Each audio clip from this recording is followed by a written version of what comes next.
A minha trajetória foi, né, pela educação, na tentativa de estudar, de criar um processo de emancipação. E quando me chamaram aqui para falar da lei, eu fiquei pensando um pouco, André Lázaro, nos movimentos para a gente conseguir, né, gente, que essa lei se tornasse realidade. Porque uma lei, ela é sempre isso, ela é fruto de muita luta e é um processo longo, né? Se a gente pensar desde o movimento abolicionista, que culminou com a Lei Áurea, né? E tudo que o Estado brasileiro não fez para a população negra, porque a partir da Lei Áurea a gente não teve reforma agrária, nós não tivemos direito à educação, as infâncias negras não foram consideradas como sujeitos de direito, e a gente só vai conseguir garantir direitos, né, para o conjunto da população brasileira lá na Constituição de 88 e para as infâncias negras, a partir de 1990, com o Estatuto da Criança e do Adolescente. Mas o movimento, né, a luta social, ela não deixou de existir. Desde a imprensa negra, logo no início do século XX, passando, né, pela constituição do movimento negro unificado, que já vai ser lá na década de 80, mas também com a Frente Negra, lá na década de 30, 40, a população negra sempre lutou por acesso à educação, sempre denunciou o Estado brasileiro por não garantir educação para todos e também por apagar, né, a nossa história, a nossa contribuição, o conhecimento da população negra, dos povos originários dessa terra, numa tentativa, né, gente, de apagamento, de silenciamento e de produzir uma história, né, a partir da perspectiva dos colonizadores. A gente está aqui em Ouro Preto, eu estou lembrando aqui que eu estive aqui alguns anos atrás com uma antropóloga, que é a Sheila Walker, que trabalha muito uma ideia, né, pela antropologia cultural, uma ideia que é a ideia da África global. E ela tem um filme, né, que ela vai mostrando a África em nós e a África em diferentes lugares do mundo. Na Índia, nos Estados Unidos, na Argentina, que a gente acha que não tem população negra, no Brasil. E ela vem aqui a Ouro Preto, na mina do Veloso, para mostrar, né, todo o conhecimento produzido pela população escravizada, de africanos escravizados, aqui nessa cidade, todo o conhecimento que eles produziram sobre mineração, né?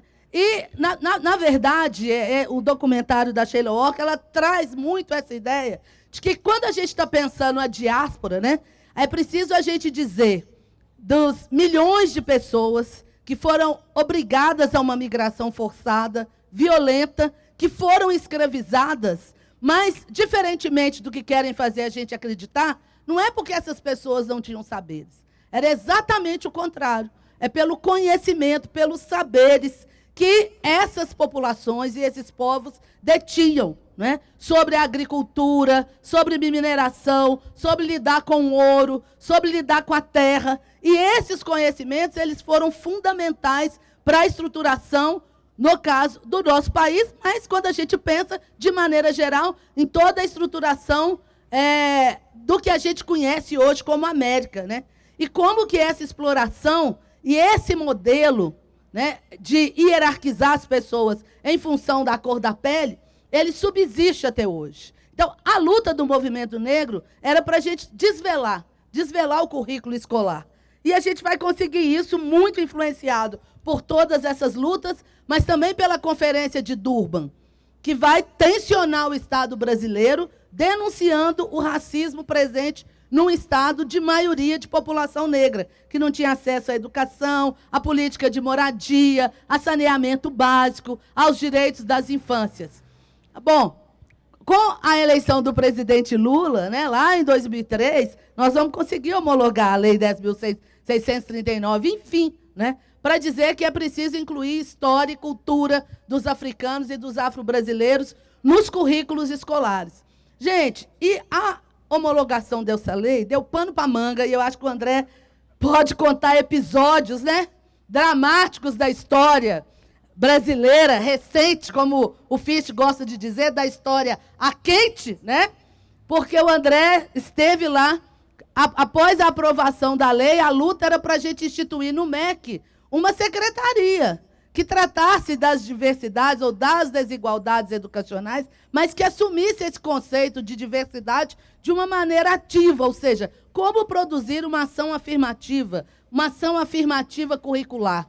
Quais os desenhos possíveis? Como inserir isso, não só na história, na geografia, mas do ponto de vista da arte, do ponto de vista da filosofia. Existe uma filosofia africana, né? E que antecede muito outras filosofias, mas que elas são completamente desconsideradas.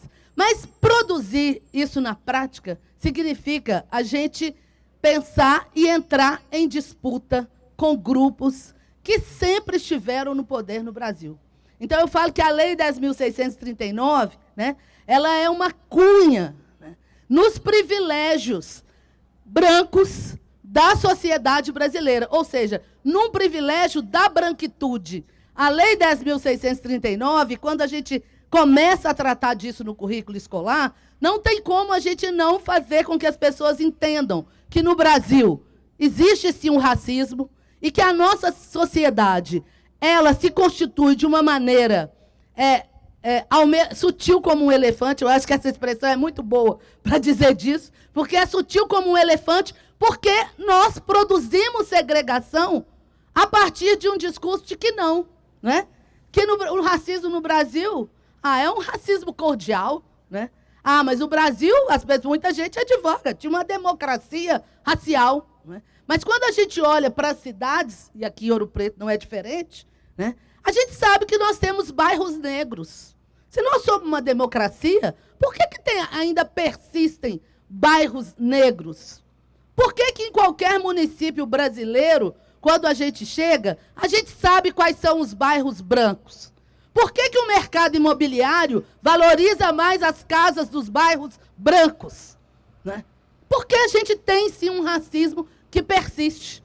Então, dizer que a gente vai lá para a escola, lá na educação básica, né, e a gente vai começar a problematizar, né, a trazer à tona esses fenômenos, significa dizer que aqueles grupos que sempre se beneficiaram e foram privilegiados por esse racismo, por essa lógica, né, de construção histórica, sociopolítica da sociedade brasileira, que eles vão reagir. Porque nós estamos mexendo em relações de poder, nos micro aos macropoderes. Nós vamos discutir, né, e nós vamos chegar lá, qual que é a real situação dos povos e comunidades tradicionais, por exemplo, aqui em Minas Gerais. Qual que é o significado da mineração para os povos e comunidades tradicionais? Olha o que a gente está vivendo em Belo Horizonte. Porque do lado de Nova Lima já mineraram quase tudo. Mas quem que saiu, né? A lama corre sobre quais cabeças? Sobre quais corpos? Em BH a gente tem agora uma outra tese, né? Que é do rodo, que eles chamam de rodoanel e a gente chama de rodominério, né? Que, na verdade, é a construção de uma rodovia que vai tirar, né, inúmeras comunidades. Não só comunidades quilombolas, que ainda resistem na região metropolitana de Belo Horizonte, mas também vai retirar inúmeras comunidades de matriz africana que as pessoas nem ousam saber quais são os seus locais de residência, mas que, por uma decisão que só serve ao mercado e que só serve, eu vou dizer assim, ao imperialismo branco ocidental, né, a esse ente chamado mercado, passa por cima das nossas cabeças e das nossas comunidades. Então, debater a Lei 10.639 e inserir isso no currículo da educação básica, do ensino superior, significa que nós estamos entrando em vários pontos de tensão, né? E aí revela o racismo. Quando a gente diz que as nossas Ialorixás, né, e os seus templos devem ser respeitados da mesma forma como se respeita uma igreja católica aqui em Ouro Preto, como se respeita um templo evangélico em qualquer cidade desse Brasil, não é? Isso estremece inúmeros setores da sociedade brasileira. E boa parte disso, gente, explica o golpe que nós vivemos no Brasil.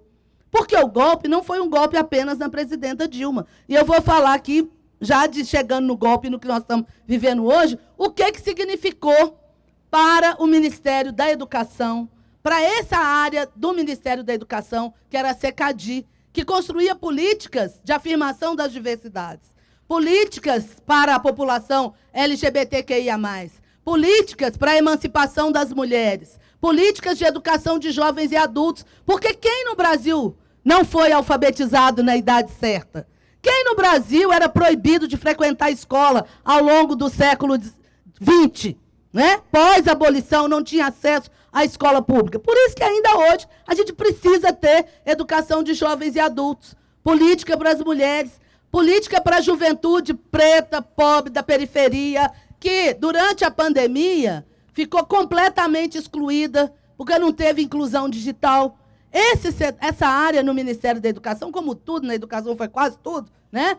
Foi jogada às traças, na verdade acabou. O governo Bolsonaro, um dos primeiros atos dele no MEC, foi extinguir a SECADI, a Secretaria de Educação Continuada, Alfabetização, Diversidade e Inclusão. Eu falo isso porque a gente dizer de construir uma cultura de paz, como o Américo começou aqui, no nosso país, gente, é uma coisa que está muito distante. Porque a nossa história é uma história violenta, é uma história de silenciamento, é uma história de sangue. E esses que sempre nos impuseram a violência continuam desenvolvendo tecnologias violentas de exclusão, de nos excluir da vida pública, de nos excluir da possibilidade de uma convivência democrática. Então, quando as pessoas dizem, mas tem 20 anos da lei, muita coisa foi feita. Eu vou deixar o André contar um monte de coisa aí que foi feita, mas muitas coisas nós fizemos. Formamos professor nessas áreas, muito. Né? Instituímos núcleos de estudos afro-brasileiros e indígenas em várias universidades. Mas nós não podemos esquecer que as nossas instituições elas estão embrenhadas de um racismo e nós estamos, nesse momento, fazendo essa disputa.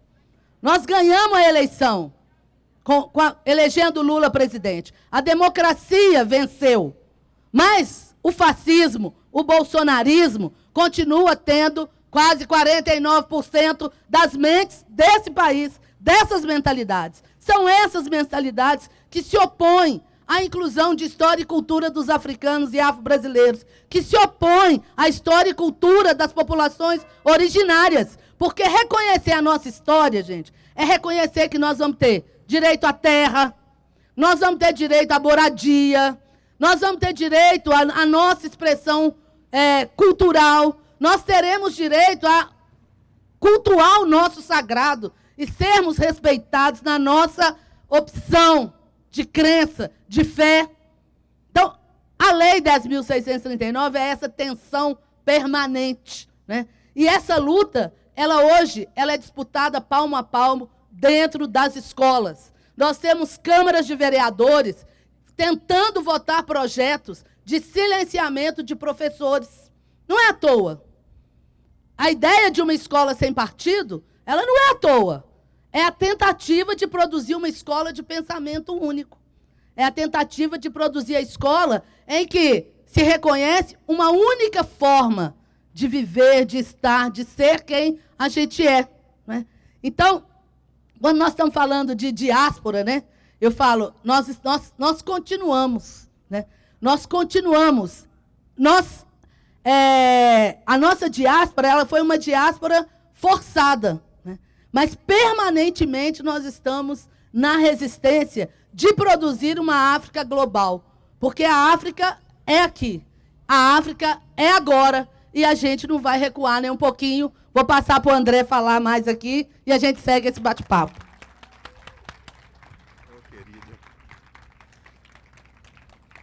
Bom, obrigado, Macaé. Eu acho que ela oferece um quadro para a gente muito relevante de destacar o que é um processo de luta. Eu queria começar contando uma pequena história de Ouro Preto. Eu tive a honra de trabalhar num projeto sobre as ações afirmativas no Brasil. Então, a partir de 2012, eu viajei por vários estados brasileiros, levando o debate das ações afirmativas com o movimento social negro, com as instituições, que também resistiam bastante à adoção das políticas afirmativas, e com o movimento das mulheres, enfim, com pesquisadores. e depois tive a alegria de poder publicar 19 títulos sobre as políticas de ação afirmativa. E em duas coleções, um eram os cadernos do nosso grupo de trabalho, e outro denominamos uma coleção de estudos afirmativos, que buscou, acho que foi importante, Macaé, pegar relato das instituições, o que as instituições estavam fazendo sobre as políticas afirmativas. Então, a UERJ tem um livro sobre esse tema nessa coleção. A Universidade do Paraná, as universidades estaduais do Paraná foram as primeiras a incluir povos indígenas nas universidades. É antes da UERJ, é de 2001, a Lei do Paraná. E uma das publicações foi sobre a UFOP.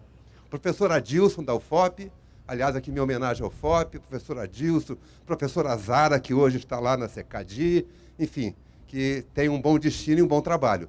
O professor Adilson contou uma história muito incrível, que eu não sei se as pessoas que não são de Ouro Preto a conhecem. A insígnia da bandeira de Ouro Preto dizia: precioso, precioso apesar de negro, sobre o ouro. Precioso apesar de negro.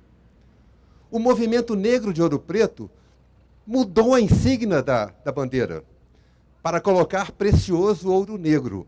É isso o sentido educador que o movimento negro tem no Brasil. Ele transforma, esse é um argumento muito interessante que a Nilma Lino Gomes traz nas suas publicações, que é destacar a dimensão civilizatória do movimento negro. Ao contrário daquele imaginário que se construiu para nós, de um grupo de pessoas escravizadas porque não tinham saberes, é exatamente o oposto. Esse grupo de pessoas, e não é um grupo pequeno, segundo os demógrafos, vieram para o Brasil 4,8 milhões de africanos e africanas escravizados, predominantemente homens adultos, que traziam seus saberes, como a Macaé destacou, e tiveram um papel fundamental na formação da sociedade, da civilização e da cultura brasileira. Esse é o ponto. Eu vou comentar brevemente três aspectos. Um primeiro aspecto a respeito da Lei 10.639, que são um pouco seus antecedentes, como a Macaé tocou aqui. Eu queria registrar aqui uma publicação incrível, que eu recomendo a todo mundo, acessível na internet, maravilhosa, da professora Petronília Beatriz e do professor Luiz Alberto, da UFMG, sobre o movimento negro e educação. É um texto lindo, maravilhoso, incrível, em que eles relatam todas essas lutas do movimento negro. Vou fazer um breve comentário sobre isso. Depois eu queria olhar para a 10.639, para essa lei, e pensar suas implicações, seus desdobramentos. E, por fim, fazer uma pergunta. E daqui a 10 anos? O que esperamos dessa conjuntura da Lei 10.639? Que transformações podemos esperar, projetar ou desejar daqui a 10 anos? Sobre o movimento negro e sua história, é muito interessante nesse artigo da Petronília e do Luiz Alberto, que eles comentam, primeiro, uma característica fundamental da relação entre a população negra e a educação.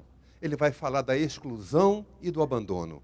Ao longo de todo o período da escravização, do período colonial, você tem um processo de exclusão pura e simples. Não há espaço para que as pessoas negras tenham acesso a formas de educação. Há casos isolados de alfabetização de pessoas escravizadas para se dedicarem a trabalhos no âmbito das famílias, mas é raro. O conjunto da obra do Brasil colonial é o conjunto de uma obra de exclusão. Feita a abolição, há o abandono. Não há nenhuma política. Então, o que a Petronília e o Luiz Alberto argumentam é que foi o próprio movimento negro quem constituiu as escolas. E, no entanto, a população negra relutava em aceitar a educação como um caminho. Relutava em aceitar, e já agora, após a abolição, rejeitava aceitar a educação porque olhava para o poder público e via todos os senhores escravagistas sentados nos lugares de poder e decisão. E as pessoas negras se perguntavam: como? Eu vou aderir a esse tipo de pessoas que, não faz 10 anos, eram os donos, os que maltratavam e cuidavam dos escravos? Houve uma grande disputa no interior do movimento negro para dar um sentido emancipatório à educação. Não, como nós temos até hoje, E a Macaé lembrou bem isso, né? Até hoje, esse mesmo sentido emancipatório da educação é uma disputa. E eu queria, nesse particular, destacar, vou pedir a vocês licença para ler um argumento muito interessante que esse artigo traz e que me lembra, Macaé, as disputas contemporâneas que temos.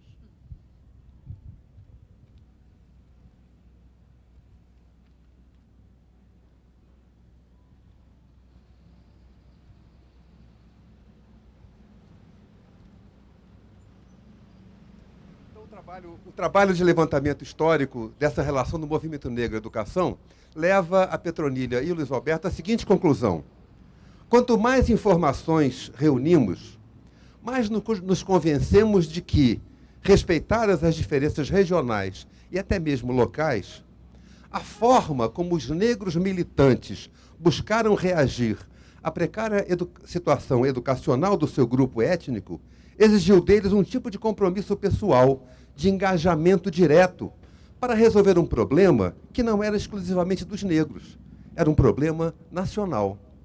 É interessante ver aqui, nessa pequena citação, como se reconhece o protagonismo do movimento negro na emancipação da população pobre brasileira. Não é só para o movimento negro. Quando você pega o que foi a Lei das Cotas, de 2012, o que acontece nessa lei? A disputa do movimento negro impõe, e Durban foi fundamental nessa questão, para quem não lembra, né, quer dizer, em Durban acontece a terceira Conferência Internacional de Combate ao Racismo e outras formas de discriminação. Ela acontece do final de agosto a início de setembro de 2001. Há uma disputa política intensa no interior da conferência. Só um minutinho.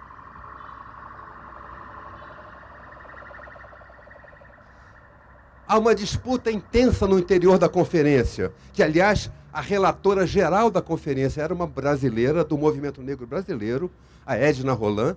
E, pois bem, no interior da conferência é uma disputa enorme, porque se procurou caracterizar o sionismo como uma forma de racismo. E aí os Estados Unidos e Israel saíram da conferência e não subscreveram o documento final. Isso foi dia 1º de setembro de 2001. Lembra do 11 de setembro? Pois é. O evento de 11 de setembro apagou, de alguma maneira, tudo aquilo que o Durban trazia como uma perspectiva de articulação, de diálogo, de interação cultural. Mas não no Brasil. Não no Brasil. Porque o movimento negro não deixou que a bandeira de Durban se apagasse nesse conflito que não era nosso. E aqui o movimento negro conseguiu fazer de Durban um grande argumento para iniciar as políticas afirmativas. Então, repara, para a conquista da lei 12.711, que estabeleceu as cotas nas universidades federais e nas instituições de educação ligadas ao MEC, porque os militares não estão seguindo a lei, e deviam segui-la porque a lei é para todos, né? Enfim, nessa lei consta essa capacidade do movimento negro de não apenas conquistar os seus direitos, mas conquistar direitos para toda a população pobre brasileira. É esse protagonismo do movimento negro que é importante destacar. E é nesse contexto que eu acho que a gente devia enxergar o papel da Lei 10.639. A questão da lei, ela é uma lei curtíssima. Ela tem um artigo, né? Se eu não estou lembrado, acho que ela tem um artigo. É obrigatório o ensino da cultura afro-brasileira no ensino da educação básica em todos os níveis e ponto.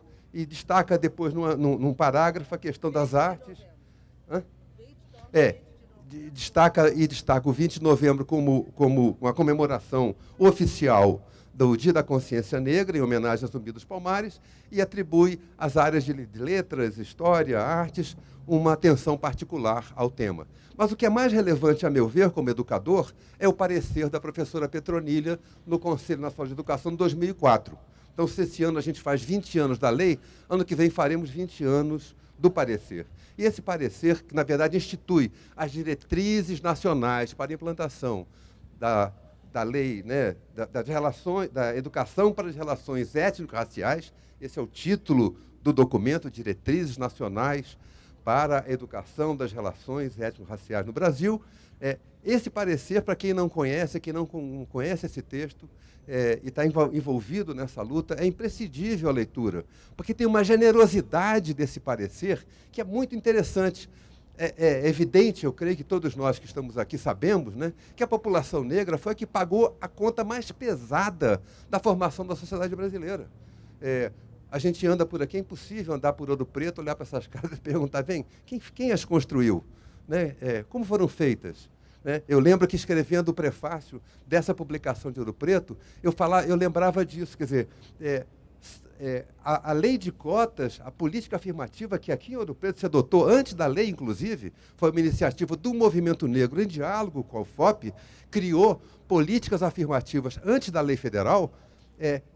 Eu me lembro que escrevendo eu dizia, é impressionante que hoje os descendentes de quem construiu essa cidade vão ter acesso a essas mesas, a esses lugares de trabalho, esses corredores, que seus ancestrais jamais imaginaram.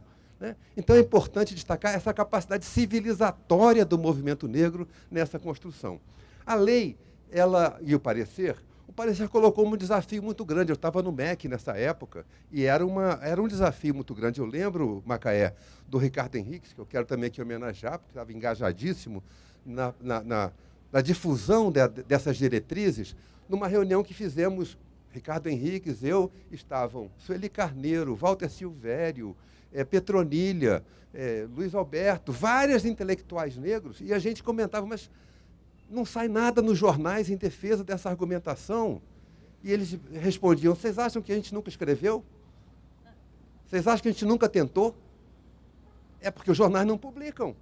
Eu fui banca de uma tese lá no Rio, que examinou a posição dos jornais O Globo e a Folha de São Paulo sobre as políticas afirmativas. Era vexaminoso.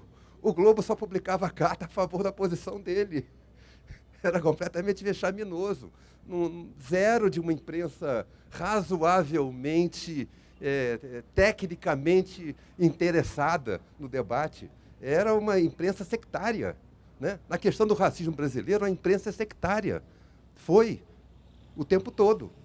Agora, a lei, então, para nós, como é que a gente vai fazer essa lei funcionar? E uma coisa ficou clara para nós. Sem o movimento negro, a lei não funciona.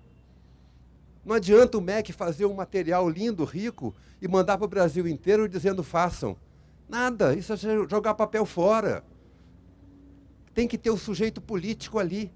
Então, nós trabalhamos para fortalecer os núcleos de estudos afro-brasileiros que então se constituíam. E o Walter Silvério, por exemplo, coordenou todo o processo do Uniafro, que era o financiamento dos núcleos de estudos afro-brasileiros nos estados do país.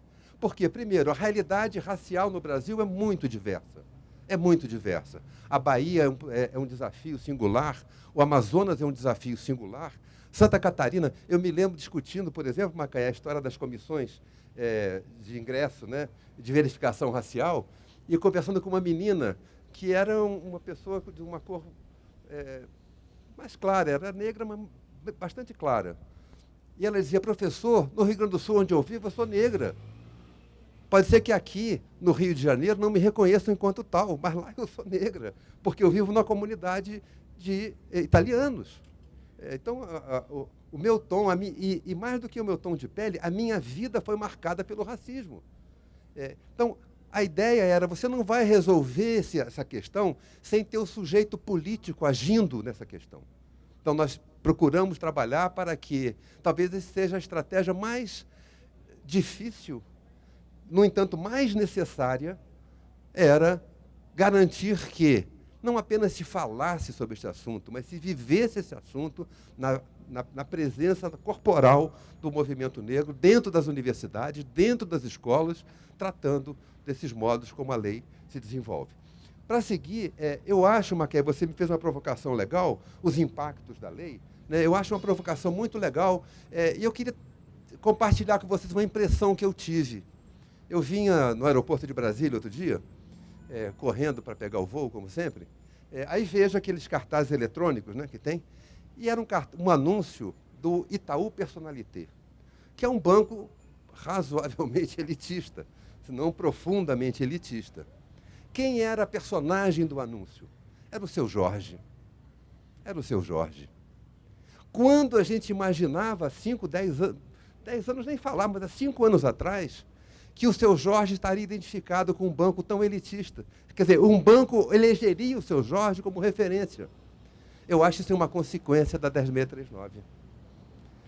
Eu acho, na minha leitura, eu conversava com a Nilma outro dia sobre isso, a gente estava pensando um livro sobre os 20 anos da 639, estamos pensando. Aliás, eu queria fazer uma pequena correção. Eu não sou professor da UFRJ, eu fui professor da UERJ, e hoje eu trabalho na Fundação Santiliana. Obrigado pelo apoio, só para constar.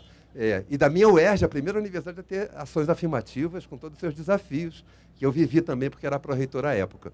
Pois bem, então eu acho que, conversando com a Nilma, identificava que a Lei 10.639, ela criou uma base legal para um conjunto de iniciativas que transcendem a área de educação. Talvez, Pilar, a área de educação seja das que mais resiste a adotar a radicalidade que a Lei 10.639 traz. Porque se você olha a história recente, essa história que a Petronilha conta e que o Luiz Alberto contam sobre o movimento negro e educação, houve um momento em que o movimento negro tentava convencer a população negra a aceitar a educação como um caminho. E a população, com desconfiança, olhava para aqueles ex-escravagistas sentadinhos lá, dizendo, é a educação deles que eu vou fazer? É isso aí que eu vou fazer? Né? A despeito de toda a resistência cultural e política que havia, e esse artigo detalha bastante essa resistência, havia essa preocupação justa. O que eu acho que a 10.639 fez foi dizer, não é a gente entrar para uma educação que existe e repetir padrões que estão aí. É a gente reinventar a educação a partir de uma outra perspectiva civilizatória. Então, o que eu acho que a 10.639 fez de relevante foi trazer uma nova perspectiva civilizatória para a educação. E, com isso, ela impacta outras dimensões. Você começa a ver, nas artes, por exemplo, muita gente trabalhando para atender a 10.639 na área da literatura, que emerge fortemente a partir daí. Eu conversava com a Nilma, ela destacava a editora, a Masa Editora, né, que é uma editora vinculada a essa luta de emancipação do movimento negro e que ela se volta para atender a demanda da 10.639. Então, você tem na cultura, você tem nas artes, você tem na educação física. Pela Fundação Santiliana, nós estamos fazendo, sob a coordenação da Nilma, podcasts para educação antirracista. E fizemos uma coisa muito legal, Pilar, que foi fazer uma convocação. Professores, se apresentem. Choveu professor e professora contando suas práticas antirracistas. Muito interessante. E muito na educação física. Muito desse lado que a gente não vislumbrava início como uma área combativa que pudesse assumir a tradição afro-brasileira e trazê-la para formar seus estudantes. Então, eu acho que a 10.639 ela marca uma ruptura, porque não era mais que as pessoas negras tivessem acesso à educação. É que a educação atendesse uma perspectiva civilizatória que o movimento negro traz. Eu acho que essa radicalidade é ela que mostra, que lida com essa estúpida resistência. Que eu saiba, e se alguém souber coisa melhor me conte, que eu estou um pouco preocupado com isso, né? Que eu saiba, poucas universidades brasileiras, na área de formação de professores, têm a disciplina da educação das relações étnico-raciais como uma disciplina obrigatória. A maioria que eu conheço são disciplinas eletivas e não o que faz com que a maioria dos professores não passe por essa formação. E aí você tem uma situação, a Nilma fez uma pesquisa em 2013, apoiada pela SECAD, publicada em 2013, apoiada pela SECAD, que levantou o estado da arte, do desenvolvimento da lei, há pouco mais de 10 anos. Né? Pois bem, há pessoas que fazem, mas não há instituições que fazem. Né? Há coletivos de professores que fazem nas suas práticas, mas não há, ou há raros casos em que redes de ensino assumem a radicalidade dessa transformação. Eu queria terminar me perguntando, chegamos aqui com essas batalhas, com vitórias, com conquistas que transcendem a educação. Eu acho importante reconhecer isso, porque a educação tem esse papel transformador, mesmo quando ela resiste, tem esse papel de transformador, mas eu queria terminar colocando uma questão para nós, e que se tornou para mim uma questão fundamental. Qual é o lugar e o papel das pessoas brancas na luta antirracista? Isso não é uma coisa simples da gente enxergar, e não é simples de responder. Eu queria recomendar aqui, eu me instruí muito com o trabalho da Cida Bento, outra pesquisadora negra muito importante sobre essa agenda da branquitude, do branqueamento, né? Há uma publicação maravilhosa do Serra Pilheira, que é um seminário em que a Sueli Carneiro participa, a Cida Bento participa, e vários também intelectuais americanos que lidam com o tema da branquitude participam. Está disponível na internet. Foi muito instrutivo para mim compreender alguns conceitos como o narcisismo da pessoa branca, a percepção que nós brancos temos de que a raça é dos outros. Nós não temos raça, nós somos universais. Quem tem raça são os outros. Aí o movimento negro começa a te olhar como branco. Aí você, opa, peraí, mas eu não sou branco, eu sou antirracista. Sim, irmão, mas tu é branco. Qual é o legado que a escravidão deixou para você, branco? Olha que pergunta difícil para nós. Que legado a escravidão nos deixou, como brancos? Que patrimônios ela nos deixou? Patrimônios simbólicos e materiais. Essa questão ela é fundamental para a gente entender, inclusive, nossas resistências à adesão decidida à luta antirracista. E também para entender como as instituições reagem, porque elas sabem que têm privilégios e vão perdê-las. E podem vir a perdê-los. É igual aquela cena do... a que horas ela chega, né? A filha, a dona da casa fica braba porque o filho não passou no vestibular e a filha da empregada passou, né?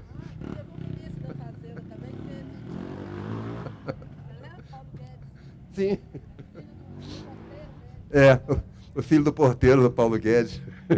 E ele ficou bravo. Olha, é tão bandeira, é tão ostensiva essa atitude reacionária, essa atitude violenta contra a população. Então, eu acho que se nós, brancos, não nos perguntarmos e não formos capazes de aprofundar a compreensão do nosso papel na luta antirracista, a gente vai permanecer vivendo um problema que atribui o racismo a quem sofre o racismo, e não àqueles que se usufruem dos seus benefícios.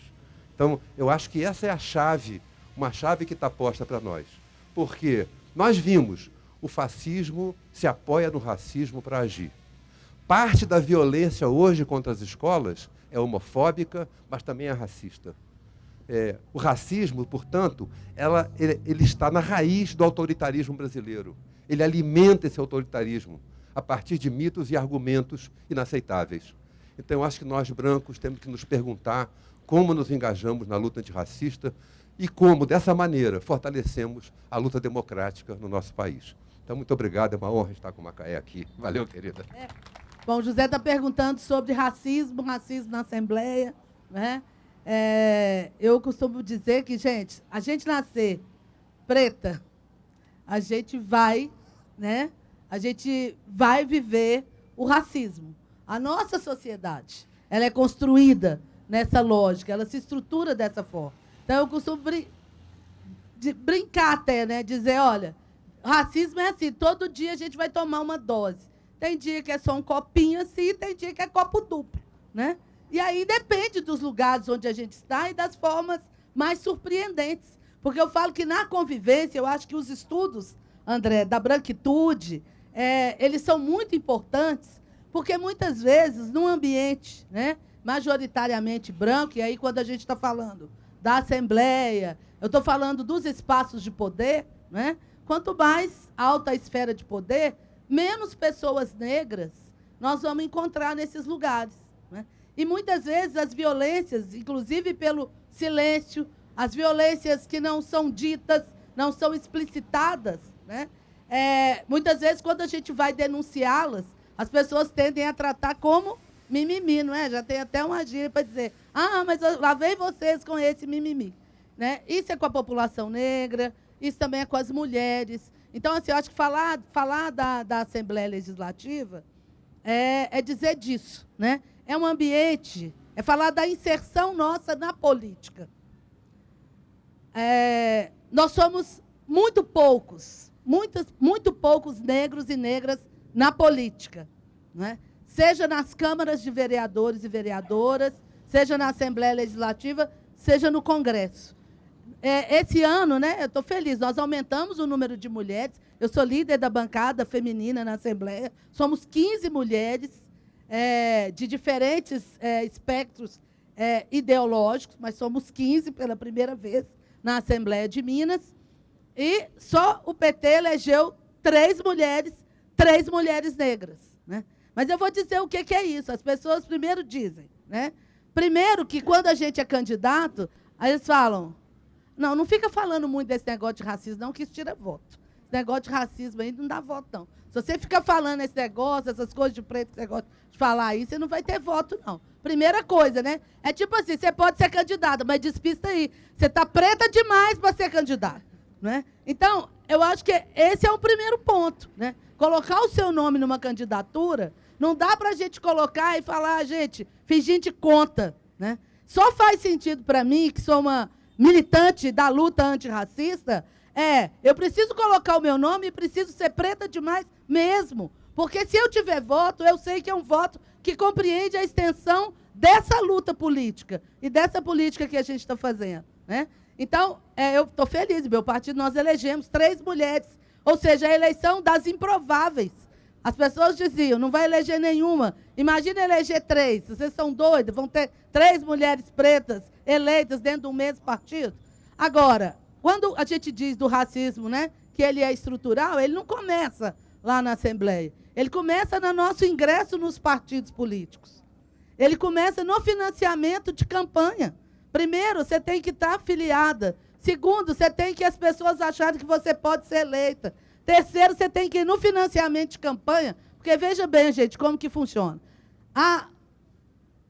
Eu vou dizer assim, a direita, né, que tem alto poder aquisitivo, ou é financiado por empresas sob o nome de doação pessoal, né, eles são contra o financiamento público de campanha.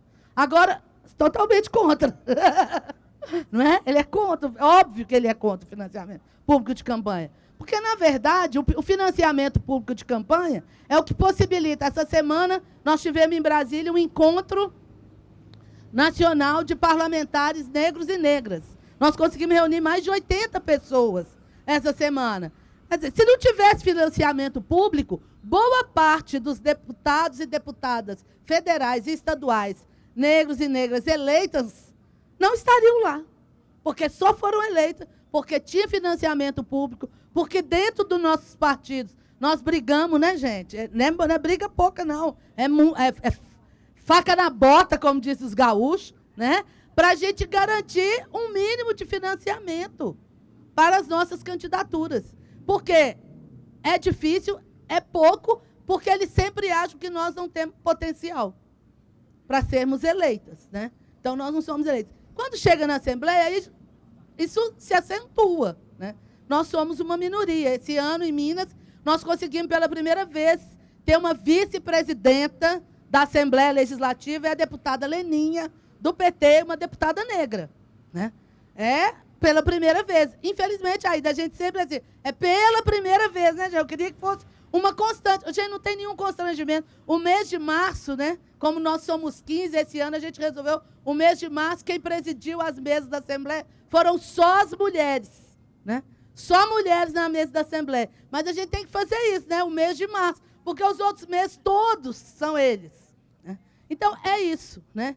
A gente enfrenta cotidianamente, né? Todo dia, de diferentes formas. Às vezes com muita agressividade, né? Com muita violência, e a gente se defende também. Tem comissão de ética que funciona, né? Mais ou menos. Mas, enfim, eu acho que cada vez mais a gente consegue tornar pública essa questão. Porque eu acho que isso é que é importante. As pessoas precisam se apropriar disso. E eu falo que, eu vou dizer da minha candidatura, né? Que é uma candidatura que conta muito. Quer dizer, eu só fui eleita porque muitas pessoas de diferentes lugares acolheram a minha candidatura e fizeram campanha para mim, mesmo às vezes sem eu nem conhecer pessoalmente. É muito que me ocorre. Eu chego num lugar, uma pessoa chega e fala, votei em você, pedir voto para a minha família inteira. Né? Porque conhece a nossa história, conhece a atuação, mas se não for, né, esse debate que a gente faz público e as pessoas compreendem qual que é a agenda que a gente tem trabalhado, né, é muito difícil a gente chegar nesses lugares. Porque tem toda uma estrutura, né, que o tempo todo opera para que a gente não chegue, né? A professora Dulce, que está aqui em Mariana, ela fala muito dessa questão da nossa... parece que a gente é sempre... O racismo sempre quer fazer parecer que nós somos insuficientes, né? A gente é muito boa, mas para determinados lugares, você não é boa o bastante. Você é preta demais. Você é insuficiente, você não pode estar nesse lugar. E a gente precisa demonstrar que isso, né, gente, é uma deformação da nossa formação, do nosso olhar.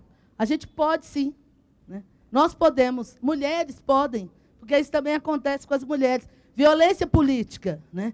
Eu falo, mesmo nossas companheiras ideologicamente conservadoras, que se declaram conservadoras, muitas que dizem, não preciso que você fale por mim, eu mesmo falo por mim, ou eu estou aqui porque meu marido me elegeu. Né?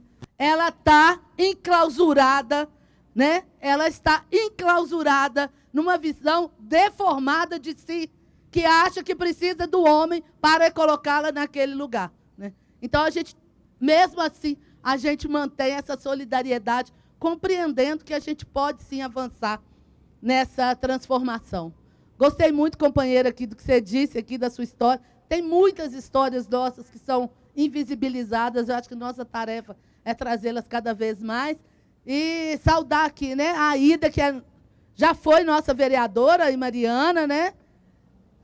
Já estimando que a Aida seja nossa candidata no próximo ano. Do Veloso, que está ali, está sempre se colocando à disposição, já foi candidato à Prefeitura de Ouro Preto, agora está no PSOL, né? Do Boa Sorte para você aí. E é isso, gente. A gente não tem medo, né? Não está fácil não ter medo, não, né? Esses dias. Mas, enfim, se a gente tivesse medo, a gente não teria vindo até aqui. Então, bola para frente.